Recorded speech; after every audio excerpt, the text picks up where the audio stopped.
up, Internet? It's your boy Brando, and welcome to episode 8 of the Otaku Remix Podcast.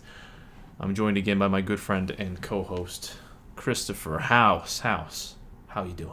I'm doing all right, man. I'm doing all right. I like the little echo you put on my name. Yes.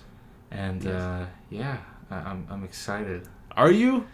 Are you really? I mean, it's a little artificial at this point. Like, what is this, part 3? Welcome to disc 3. Disc 3 of Final Fantasy 7. And what he means to say is that today's podcast is brought to you by a third attempt to record the same subject matter without us tripping over our words. We actually had a little bit of a, I don't know, what would you call it? Like a...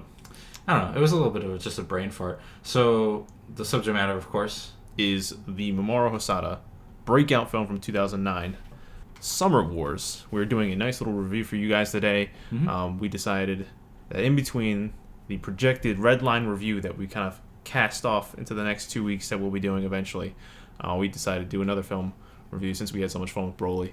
And of course, we have one lined up, so I wanted to give Christopher another recommendation from the anime that I've watched. I've probably watched a little bit more than he has, and this is one of the more films I'm particularly fond of. Yeah, and it shows. Yeah. You have good reason to be fond of the film. It's genuinely fantastic. Yeah. So warm and sweet, and while maintaining like some interesting action at the same time. It's visually and emotionally very satisfying. Mm-hmm. Like we were talking about off camera, off mic, very dense movie, surprisingly, especially in the second half. This is a 2-hour film, a little bit longer than your typical animated feature, more like a standard feature film length. Absolutely. And it definitely gets carried away in the end. So really quickly, guys, we're going to give you the synopsis of the film up until a point. Spoilers ahead. We're not going to go into the entire synopsis of the film since it is, again, very dense. Mm-hmm. But light spoilers for the outline, and then definitely spoilers for the rest. So if you haven't seen Summer Wars yet, please go out and take this moment to go check it out. Come back, maybe listen to it. If you're okay, then join us for the ride. Okay, so what we have here. So the film starts with our protagonist, Kenji. Correct. And he's working part-time on a server maintenance as a moderator. Is a moderator, basically maintaining servers on Oz. Now, Oz is this gigantic conglomerate digi-world. That's the easiest way to put it. For many of the listeners, I'm sure you'll probably seen the Digimon movie. If you haven't, I'm sure you've heard of Digimon. No shocker, this director also did the Digimon movie. Yes. And may have lifted some of the art decisions he made for that movie into this one. Potentially. You may notice a iota. Is it stealing if it's your own work? No, it is not stealing. You do not lift my own material.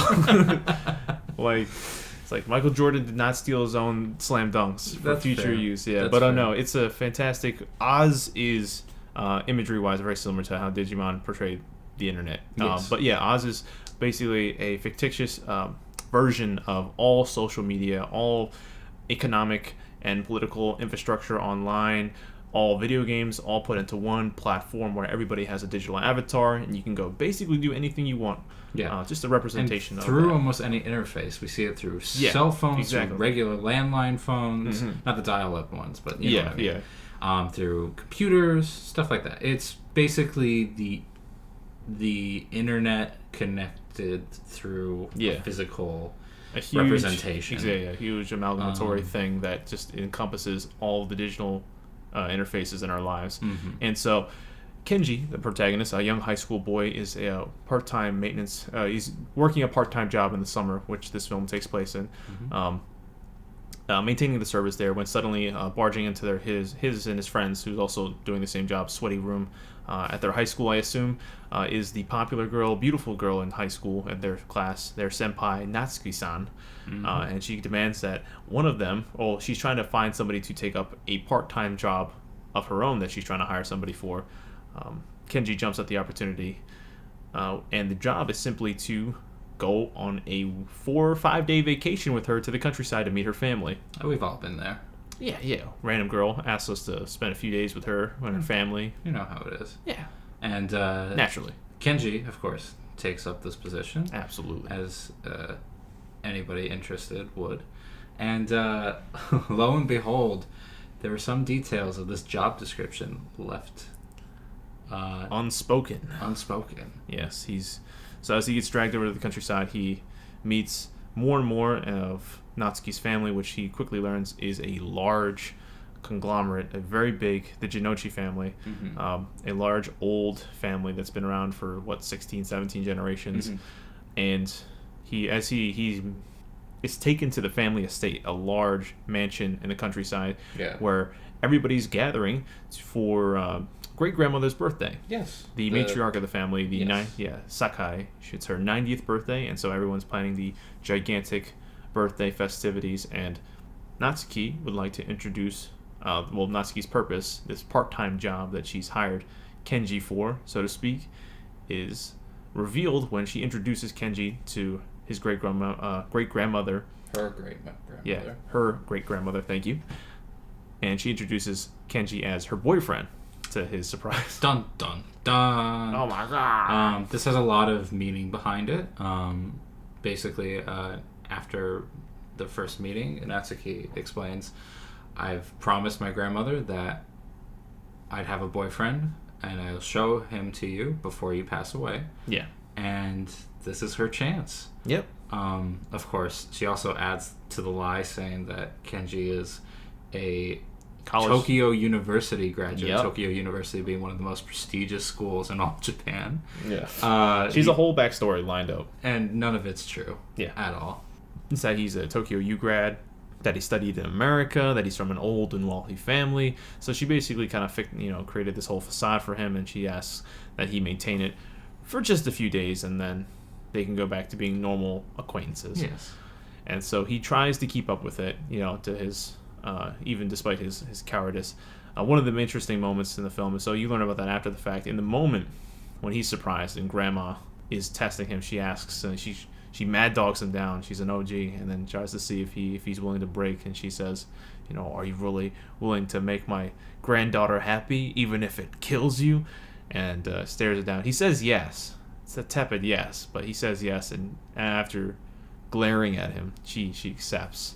And eventually, he's accepted by the family, and after some family hijinks, we enter a scene where, in the middle of the evening, Kenji receives an email where it just has a random 2000 number sequence, and it just says "Solve me."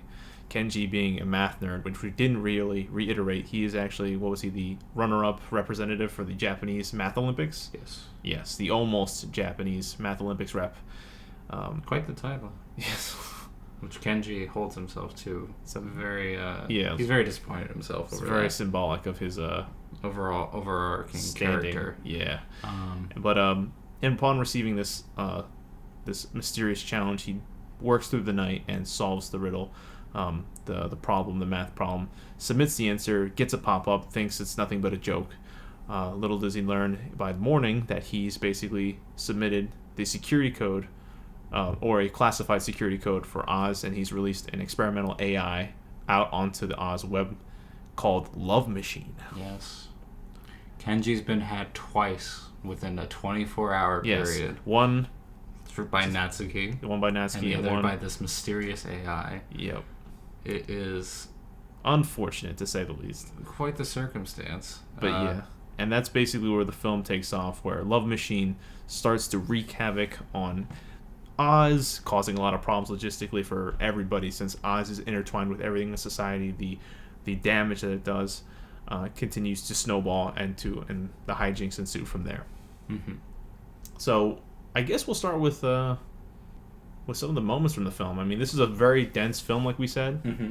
So, and the easiest way to dissect it, I think, is by taking certain moments. Yeah. Because there are not a huge amount of messages or themes going out throughout the film. I think there's a lot, but they're not all penetrated so deeply. Yeah, and I think the best way, because again, that plot synopsis was the first 30 minutes of the film. Yes. We need to take another however many minutes we just took just to explain the rest of the film. Exactly. And it wouldn't even detail how hype it gets at certain points. So the best way to go through this movie is by examining certain moments. So what would you say is one that you would like to start with? I think we can start with a really important one being with Natsuki's grandmother. Okay. Sakai, I believe her name is, correct? Yep. Cool. So we mentioned that Oz has been infected, not infected, but invaded by the AI love machine, causing chaos and havoc throughout all of Japan. And who comes to save the day?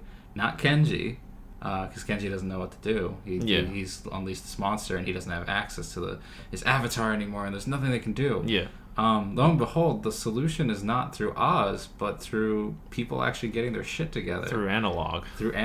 Yeah. And this is where Sakai comes in. Yeah, Grandma. Sakai turns out to have a lot of connections, and gets on that phone and makes calls. I love that scene. Cheering on fellow family members who are part of the labor force, either through firefighters, like emergency workers in general. Yeah. As well as calling ministers of the state. Yeah. Telling them that they need to get their shit together to get over the fact that she may have slapped one of them 40 years ago. Yeah. It's a great scene of just. It's almost like a montage, where you're just seeing snippets of her calling all these different people, juxtaposed to the images of photographs she took of her years ago. Yeah, showing like how her history is giving her power. Yeah. And showing how she's using that power to help the world. Yeah. Well, Japan in this instance, yeah. Japan's basically the world in this instance. Yeah. And it's such a great little scene. It elevates the grandmother from, just being the matriarch to being this power figure. Yeah. And a really, really impressive person. This is a huge character moment for her for a lot of reasons, and thematically I think it represents a lot. What you said, where there's like no one strong prevailing theme. And I agree. Well, in a sense, I feel like there's some, but one of the things that's strong about this film is the imagery. There's that dichotomy that you have the ever growing entanglements that Oz represents, of that we allow the digital presence in our lives, for convenience sake. The more we let all the online conveniences take over, and then you have Grandma as like just the hard counterpoint visually, where Love Machine is causing all of this havoc. You see all these things, water pipes are bursting. There's a million, senior citizen alarms going off. There's all these traffic jams because everything is out of whack. And so all this chaos is ensuing. And Grandma, like you said, this is a fucking fantastic montage of her picking up the rotary phone, laying out postcards and address books, and just starts going to town, telling everybody what to do, encouraging them, not being soft with them. She's not a cheerleader. She's pushing them to do their best, and it's a beautiful scene. Not only just as a character moment for her to solidify her as the emotional core of the film, because she really is, in so many ways, but it's a really fun imagery to show like how tradition and like old types of communication still have that weight. Yeah, it's amazing that. Remind me of the director's name. Mamoru Hosoda. It's amazing how he's able to make such a scene with very little action going on in a movie that does have action. It has action sequences. Very well. Very good action. But this one sequence where Grandma's just picking up the phone and talking to people. It's got a hype. It's interesting and it's hype. And yes. And it's up there with Light biting the shit out of that potato chip and Death Note. Oh my god! It's up there. It's up there. Where simple action represents so much. The music in this film, just to sidetrack slightly with the score, I think it's one of the greater parts of the production. I feel like we were mentioning earlier, it has a whimsical Disney-esque feel to it, and like some of the emotional and mischievous parts of the film. It hits the dramatic parts well, but in those moments, this one in particular, where Grandma is kind of the rallying cry for everybody, it soars really well. Yeah. It helps elevate that scene with her. You see her using her talent, and it's a talent you never expected. It's just fantastic. Yeah, it really shows her weight as a character in this story. But yeah, this scene actually leads into another fantastic scene that we were talking about prior, just in the prep. That was on disc 2. Yes, this was on disc 2, on the second attempt. Yeah, on the second attempt. But we were talking about the duality of one scene. So, like we mentioned earlier, Kenji gets to be introduced to Grandma as in the facade of Natsuki's boyfriend. That's quickly dissolved when it after he solves the code. He's branded as a criminal. He's then revealed to be, the truth comes out essentially that he's not the boyfriend. Natsuki and him both get scolded, but he's still accepted by the family. He gets brought back, and so kind of through circumstance more than actual acceptance. Exactly. The family's still very hum about it. Which, to be fair, they have every right to be. They're very blah blah about him being around. They're not like in love with him, but they don't. I don't think bear any ill will, especially when he left, since he kind of get the whole. He told them how much. He gets on his knees to Grandma specifically, bows and says, "Listen, I'm sorry about the lie." But I do want you to know that I really appreciated my time here. And because I don't have a real strong family. He explains that he's not an estranged family, but a very cold, not a distant family. His mother and father are very busy. He doesn't get to experience this kind of liveliness and warmth and community very often, and it's something that he really treasured, and he wanted to let them know. Well, Grandma, and then he kind of lets the family know. They all say goodbye, but then he ends up coming back due to circumstance. And so this leads us to our second encounter after a Riley dinner with Wabisuke, which we'll bring up eventually, which is an interesting character. As I said, guys, there is so much to this movie. There's many moving parts in this film. Kenji has a second conversation with Grandma where it's a quiet night. It's a quiet ending to a rowdy night, I should say. And Grandma is asking him to play Hanafuku, which is the family card game that everybody plays in the family. And she asks for a wager, and the wager that she has is that she tries to entice Kenji to always look after Natsuki. And this is the second time he's basically asked her, or she's asked him, I should say, to be responsible for Natsuki, or at least keep her in her care. Keep her in his care. Yes, do everything he can to keep her in his care. And this time, no facade, much more vulnerable and honest, Kenji says, I don't know if I can do that. She, again, the ever positive, pushing, strong woman, tells him that she believes he can. She sees the potential in him. And she wins. And so his answer is that he'll do his best. He'll try, and that's all he can promise. She smiles, and that's the last smile she ever smiles. Oh no! Yeah, poor Grandma. Because that scene is the duality of those scenes are so fantastic. Because you see Kenji grow as a character just in those two scenes. Because the first one, you can understand the circumstances. He didn't know he was going to be put in this situation. He doesn't feel comfortable lying to this old woman that he's never met before. He's already uncomfortable just being referred to as Natsuki's boyfriend because he's never had a girlfriend. And then this one's a lot more emotionally centered. It's like he's facing all his insecurities, his lack of confidence. And so far this is after he's been got by the AI machine. So he's at a very vulnerable part in his life, and still he musters up the courage to say, okay, I'll do it. It's a great little moment for Kenji, and it kind of wins the character over, for me at least. Because before then, people can be cowardly here and there. It happens. But Kenji is just pushed around constantly before this scene. And even though he's kind of strong-armed by the grandma, he still accepts it in a dignified way. That's nice to see. He is suddenly now. He has the power now to do what he must do. For sure. You can definitely feel the shift in his character from that point on. Which is important. Because shit's about to hit the fan. Exactly. We're not going to keep, we'll bounce around a little bit more. But this is a section of the film, this arc, is where, a lot of the tone, the emotional center of the film gets established. And so right after that, like we said, unfortunately, the next day, Kenji wakes to the barks of the family dog, to only learn that everybody runs and finds that grandma's passed away in the evening. Peacefully, thankfully. Peacefully, yeah. She had angina, I think. Angina is what angina. It was typically monitored through Oz, but unfortunately, due to the disruptions with Oz, the family couldn't monitor it effective, and she passed. I do think it's important to mention that the doctor who's on... Is the doctor a family member? Yes, he's one of the family members. He brings up the fact that even if they had the monitors, she might have passed anyway. Yeah. There was this is not entirely the fault of Oz. Yeah, this isn't something like that. Yeah. But that's something they do bring up just as a potential.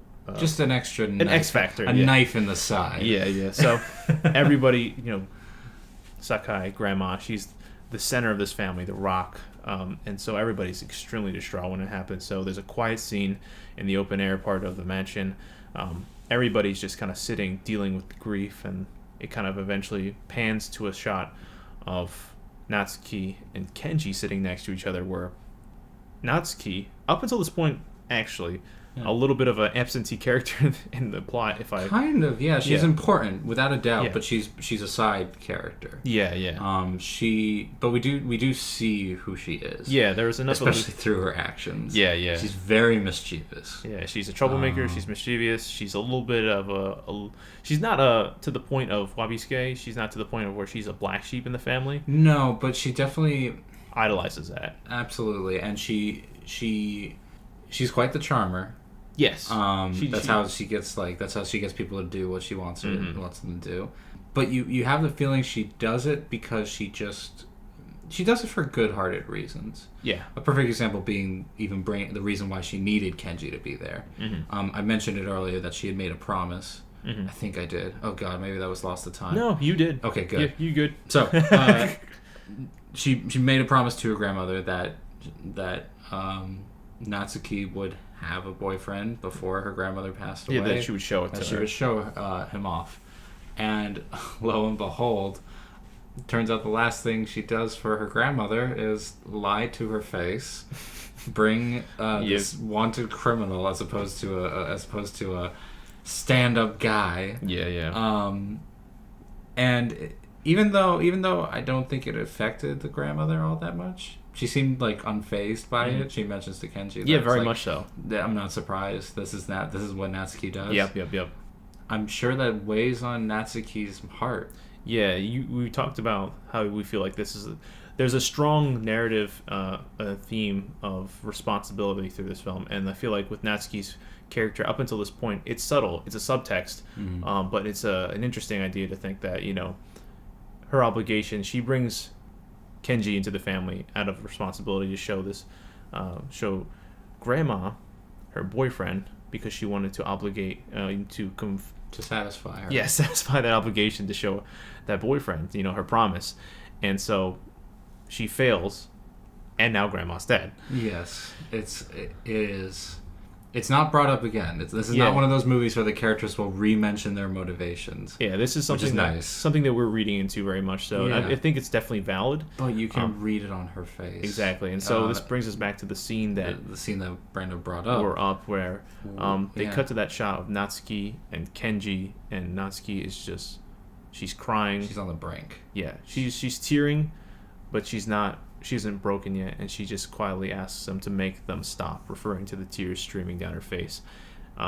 He reaches for her hand. You can see the trepidation, but he owns up. Again, responsibility. Absolutely. And owns up to what he said to grandma. Takes her hand, and then she lets go, and she just bawls uncontrollably. Does she fall into his shoulder? No. It's just they intertwine fingers, and then she just cries. Okay. It is so heartbreaking, that scene. Yeah. We listened to the Japanese audio. I've never heard the English one. Yes. But it's the first time I've watched the Japanese audio. I've seen this film probably 3 or 4 times. And I usually watch the dub. And Jap audio was good. It was good. Yeah. And performance-wise. Yeah. Quality-wise, we mentioned something. Oh, I don't want to get too off. Because I can't speak for the English dub, but Natsuki's cry in the Japanese audio is gut-wrenching. It's very This honest. is not a beautiful cry. This is she is destroyed over this. And it just works so well. Again, these powerful little human scenes. Yes. We're talking like I'm an alien. No, well, I mean, but it's like, especially because the backdrop of the whole film is Oz, and that's such a foreign concept. Yeah. These emotional scenes really tie everything together very well and ground everything. Yeah. And that scene just because a lot of the scenes we described this far, and that's one of the best ones, from an emotional standpoint, happen IRL in the real world. Like Chris just said, a lot of the film also takes place in Oz, but everything that happens in Oz, stylistically and physically, like logistically, is a lot more intense in the sense that when you go into Oz, obviously we've got like the super flat like 3D models and like everything that's going on there. The palette for the characters is a lot more cartoony. It's a lot more vibrant. The hue is very more expressed, and everything is just extremely energetic, very kinetic. Like it's all moving a lot faster. There's a lot of all the main action happens in Oz. Mm-hmm. Not that there aren't some very speedy moments outside of it. Mm-hmm.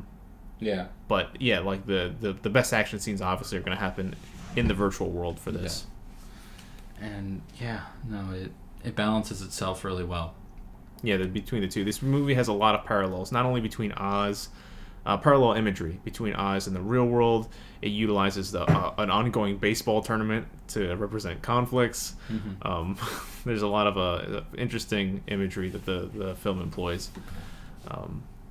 So going from there, another interesting moment, probably pulling towards the end, I suppose, would be, I don't know, should we just go into the final conflict, or was there anything in between? I don't want to jump too far ahead. I think it's great to jump towards the end because there's a fair amount of extra scenes, I don't want to call them filler scenes, but like the in-between moments. There's a lot of body to this film. Yeah, but like, as I said, the best way to talk about this film is through the important ones. Yeah. And not that every scene is important. Every scene has something going on.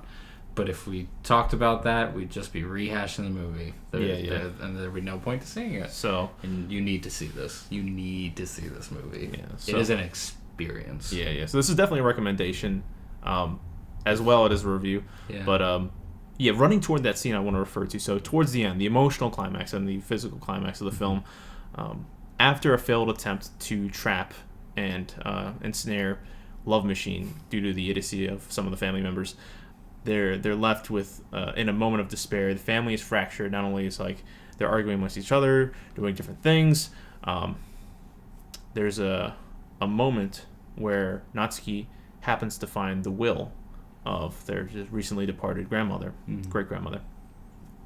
And after calling the estranged black sheep of the family, Wabisuke, back to the family, they all have a chance to listen to the will.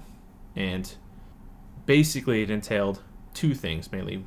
Well, really one thing, but she expresses it through two things. One, I guess, should we explain who Wabisuke is? I think it's okay really to brush over it. Okay. Because go ahead. The main theme of the will was to accept everybody. Yes. Even though, because she couldn't have put Kenji in her will. Yeah, no. She wouldn't have known about Kenji. It wouldn't have meant much. But the subtext is still, you have to accept him. Yes. You have to accept everybody because we all need to work together. Yeah, I think that's the magnum opus of the family element to the story. So, yes. But the message is essentially, one, she talks about Wabisuke, and again, he's a family member. He's an illegitimate son. He's a character that's like has a lot of complication within the family and estrangement. And she asks that they forgive him, that they welcome him back into the family, give him something to eat.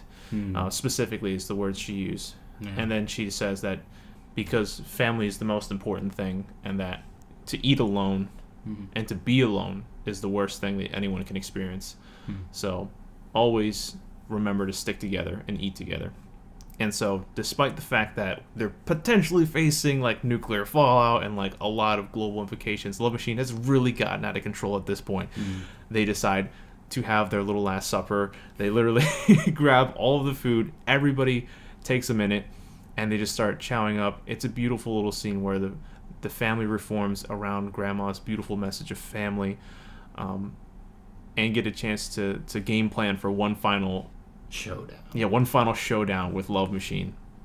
which is fantastic. Yeah, so that's where I think that we were both talking how Chris vibes more with the elements of responsibility. I particularly vibe more with the family elements of the film, because I feel like the way that the film expresses family, not only through the physical family there, which is interesting. It's such a diverse cast with many different unique character designs. Oh yeah.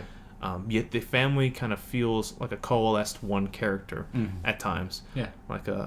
Because they're a working unit. Yes. And it is beautiful how everything kind of comes together through each family member's actions. And I have a large family. I can see the similarities just like from practical experience, but so many of us, when we have those moments where we get to gather with our extended family, the Christmases, the Thanksgivings, the what have yous, the reunions, and you see all those different elements of people that you don't see as often, the abrasive uncles, the silly aunts, the cousins you don't know if you dislike, the overly energetic young children. It just kind of sparks that feeling of community and belonging. Yeah. And it expresses beyond that as well, because there's people like Wabisuke and Kenji in all of our lives, people who we adopt into our family, people we choose to accept as family, like friends who are extremely close to us, and how that bond is irreplaceable, how even in like some of the most wildest of circumstances, like love machine nuclear war, you can still have a meal and find a little bit of your humanity in all of that. So yeah, I think that's the resonating feeling I get from that film. Just there's a lot of that, and I think it even extends back to the idea of responsibility. I think they don't just sit down and have a meal just to have a meal before the end of the world. They have a meal to reorganize themselves and realize what they must do. Yeah. What they have to take on as it's each individual to help everyone. And it's important because going back to some of the characters, Kenji at the start of this movie, he didn't avoid responsibility, but whenever he failed, he would always put it on himself so hard. Yeah. And hypercritical. And through that, he became kind of squeamish. He had deflated his own confidence. Yeah. He almost doesn't go with Natsuki at the beginning of this film. Yeah. Because of like a side comment from his friend. And it was only by fate, by chance. Through Janken. Yes. That he even goes with her. And it turns out to be the best thing in his life, I bet. Yeah. So he has an element to him where he has problems taking on responsibility. Yeah.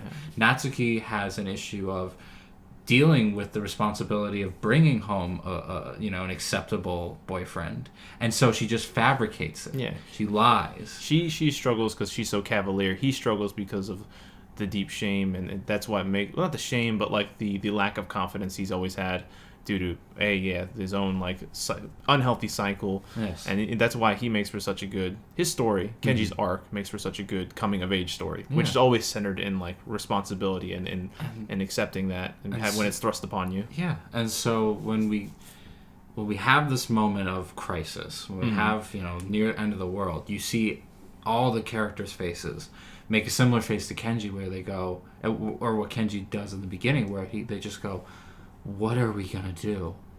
I don't know what to do. And you almost see them give up. And it's that extra push that Grandma had beyond the grave that says, listen, I know how to get your will back. Yeah. Sit down, eat, realize that you're not doing this for yourself. Realize that this is not about you. That this is about everybody, and it is your responsibility. It's a very Japanese mantra, but it's not harsh about it. Yeah, like I feel like in Western culture, there is a general aversion to putting too much stress on a person's for their responsibilities. I was going to say something about the community versus the individual. There's a wonderful video I'll show you later if I get the chance. It's a Mother's Basement video, popular anime channel to plug. Someone else who I feel is very competent. It's not titled. It's kind of a weird tangential, but it makes comparisons between Naruto and My Hero Academia. Okay. And the elements of how they handle shonen, and where In Naruto, there's a lot of elements of like allowing others to help you to make the community larger and strengthening that through the community you will gain greater strength. And how that's a traditional Japanese idea. And Masashi Kishimoto, the author and mangaka for Naruto, is like a very traditional Japanese man. Then you have Horikoshi, the author and mangaka for My Hero, extremely Western influenced, not only artistically but philosophically. And so many of the characters in My Hero are pushed to constantly combat with each other, and through individualism and through that competition do they grow. You know, like we'll all of our individual strengths, as we grow them individually, you know, that will, you know, have a different sort of ascension. So again, I'm not explaining it with being the greatest of detail, but I think but it's an interesting point to bring up. And so whereas this film really romanticizes that idea of community-based responsibility. Like, spirit bombs. Spirit. Oh my God, spirit. Many spirit bombs. The best spirit bomb. Yeah. Ooh. Ooh. I don't even know how to unwrap that for our listening audience. If you've seen this movie, you know what we're referring to. It's like 3 spirit bombs in this film. Oh my goodness, it's amazing. And yeah, this film just captures it so well, and I think it's able to do that with its warm art style. Everything feels, even though like the stakes get so dire and stuff, and you know, somebody dies in this film. The film never gets the best dark. It never gets like edgy or anything like that. It's always warm. It's always like between the color choice, the soft lines, everything about it is accepting and very sweet. So that like kind of helps with the themes, like the message that it's trying to portray, I guess. I mean, what else? There's just so much to this film. There's so much. We couldn't even go over to it if we wanted to take like another hour or two. So we can just wrap up. But yeah, in synopsis for myself, I would say, like, my feelings for this film are strong. They're very positive, like you've been saying. They stress on so many different themes, like we've been saying: responsibility, family, coming of age. You know, there's just a lot of beautiful visuals, a beautiful score, just an overall production that balances a lot plot-wise, a lot character arc-wise, and does it with grace. It's unhurried, it's beautiful, it's very touching, and it's fun it's fun, like from an action standpoint, like, you know, it's kinetic. First and foremost, it's fun.